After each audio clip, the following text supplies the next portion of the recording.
Ayan po ang ating lutuin ngayon, mga inday. Gawa tayo ng carbonara. Dahil birthday ng aking mister, 60th birthday, yan ang ating handa. Yan lang ang ating makayanan. Carbonara.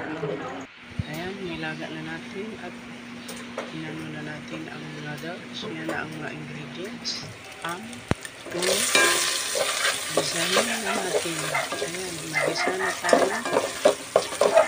Ayan, mga inday. Diyos ko. Ayan,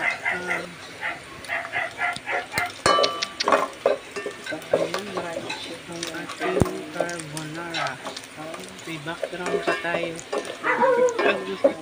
Ayan, tuloy na natin ang ating pag-isa ng ating carbonara. Ayan.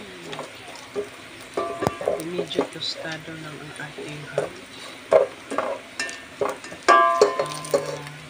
Medyo may lasa. Ayan. Ganyan. Century. Ayan ang hanap natin sa ating carbonara. Ayan. Simple lang po. Wala kaming pang budget. Ayan. Ayan ang ating nilotong carbonara. Ayan, bisahin natin. Durugin lang ang century tuna. Ay tuna po. Ayan. Namayan natin ang sauce na carbonara sauce.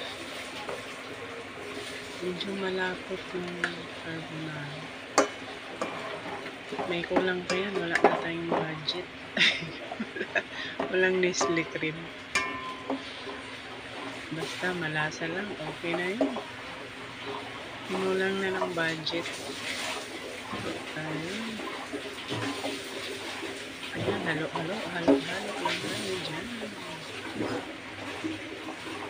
Ayan ang ating simpleng handa sa aking mister.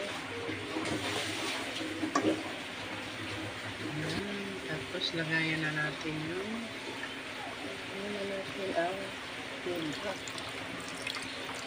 iba.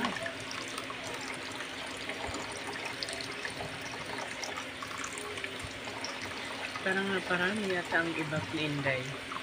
Ayan.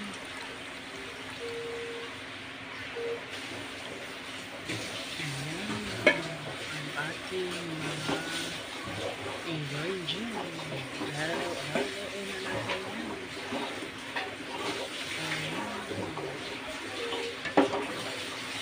Haluin.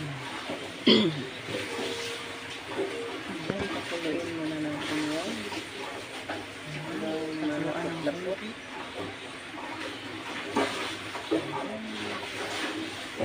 Nilagyan ko lang ng konting asin kaya malasa naman yung sauce. Ayan, ilagay na natin ang kanyang noodles.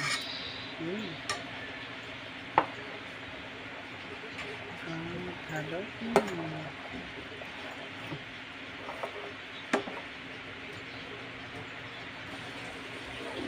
Ayan ang ating mga ingredients dyan. Simple lang, wala tayong budget.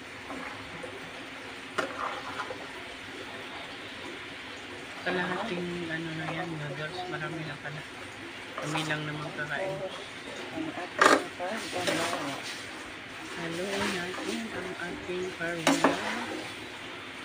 Ayan, malabnaw siya. Kasi may iba.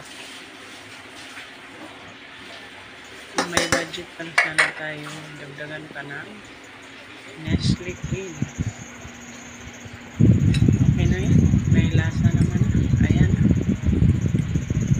Yan na ang ating nagawang carbonara. Luto na po sila. Ayun yung ham na pinilito natin. Sobra po yan.